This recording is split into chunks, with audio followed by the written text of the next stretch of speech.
Hello. Have you ever wondered what you would do or could do to help the children in Ukraine, particularly when we see the pictures of children in bombed out schools, children running in the streets? Well, our speaker today is someone who actually has taken action to deal with this. And hello, I'm Dr. Pat O'Gorman. I'm a trauma and addiction psychologist. I co-chair a working group under the Trauma Division of the American Psychological Association, which our speaker is a member of. And we have been addressing the medical and addiction treatment issues that COVID has so beautifully illustrated. And we are looking to see what we can do with the psychological fallout that has happened from this.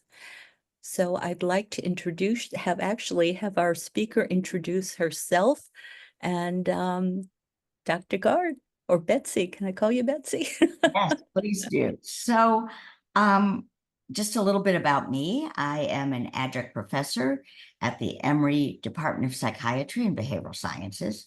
I have been a disaster responder with the Red Cross, and I've also been an international disaster responder. I have recently, as alluded to, I went to Poland to help with the trauma that the teachers and their students, their children, are having, given the situation in Ukraine. And so this is what I want to talk about. I will be discussing in the actual talk some of the aspects of what trauma impacts and how it impacts things.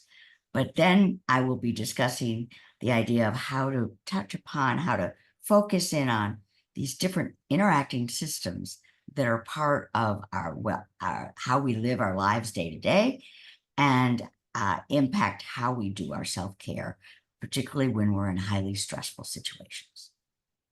Well, thank you. Betsy, what gave you the inspiration to go where so many people have not gone, which is actually to go right next to a war zone? I've been wanting to help. This is something that is powerful, and when you see suffering, and as you mentioned, we certainly see it on the news and we see it on the TVs, your heart just aches for the people there. And most of us, including myself in a lot of ways, we can't do a lot about it.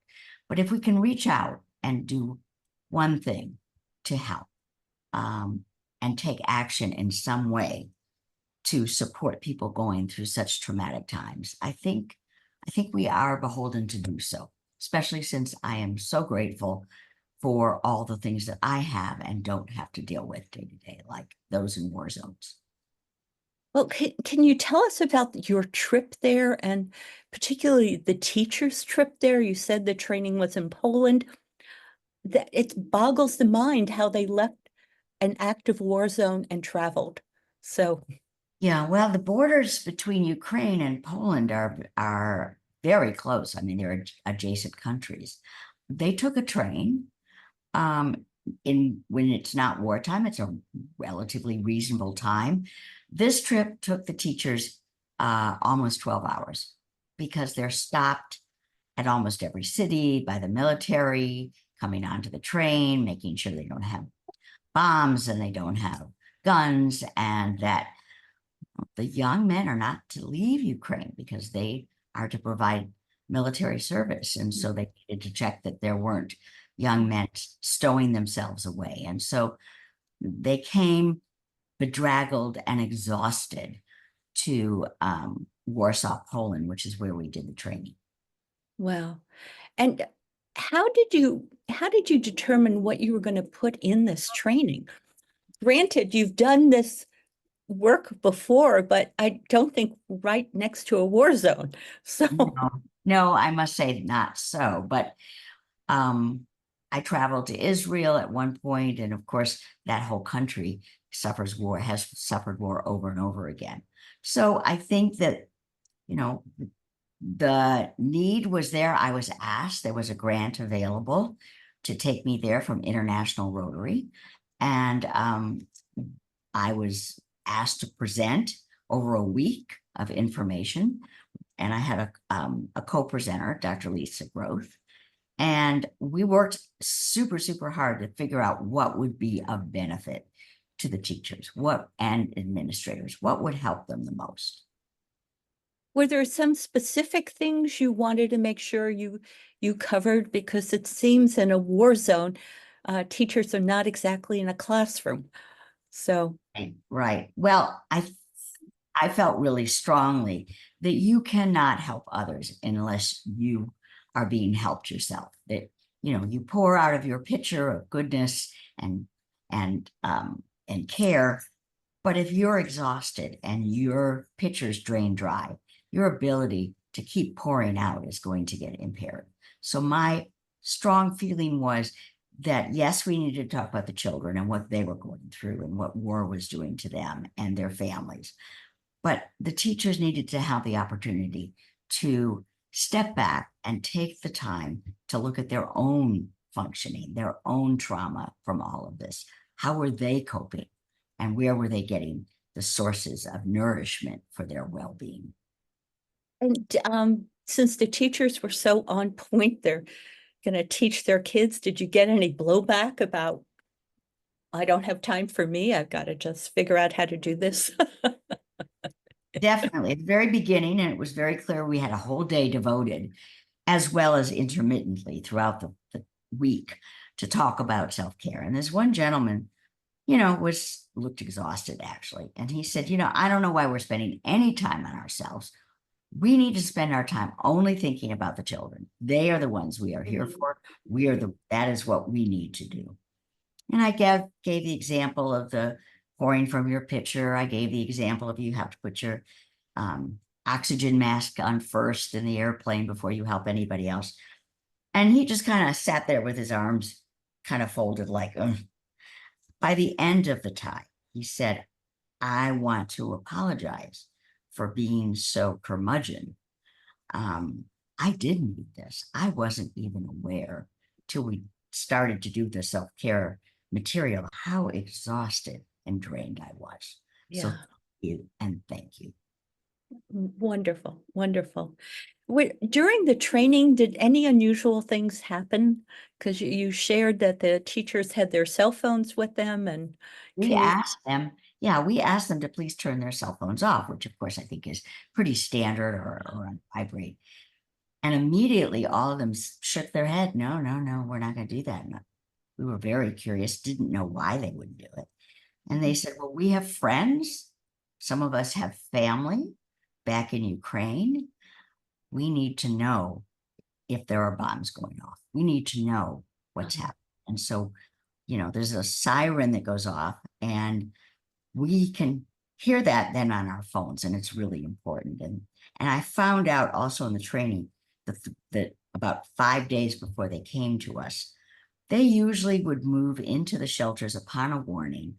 And they said about 5 minutes to go into the shelter so they could get the children up in an orderly fashion, line up, let's go to the shelter and let's go. There was a certain kind of, okay, this is what we do. We're safe when we get to the shelter, so we don't have to worry about that. But just 5 days before they came, the alarm went off, the siren went off, and then the bombs hit 90 seconds later. And it was very close. And they dived to the floor. The plaster was coming down, and there was no safety. And that changed their whole sense of safety, because they had believed they had those 5 minutes and then they didn't.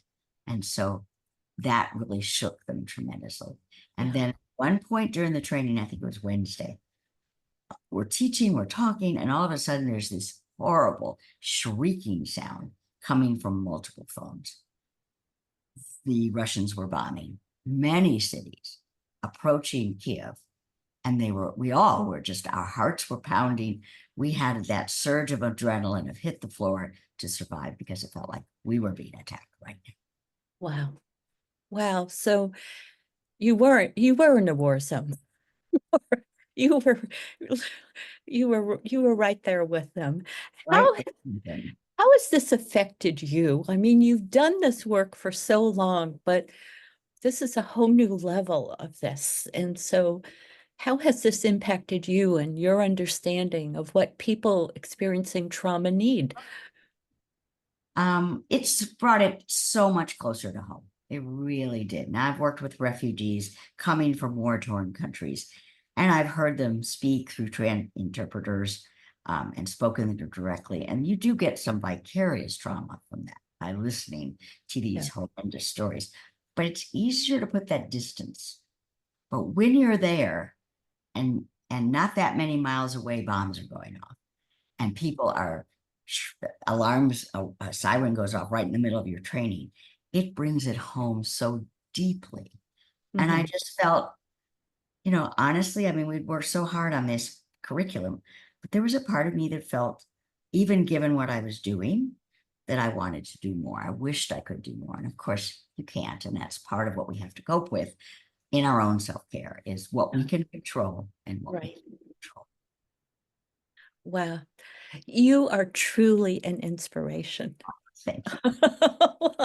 I thank you. And I hope those of you who are listening to this will follow Dr. Gard, will read the blog that this interview is attached to, and consider for yourselves what you can do, how heroic you can be. And so thank you very much, Dr. Gard.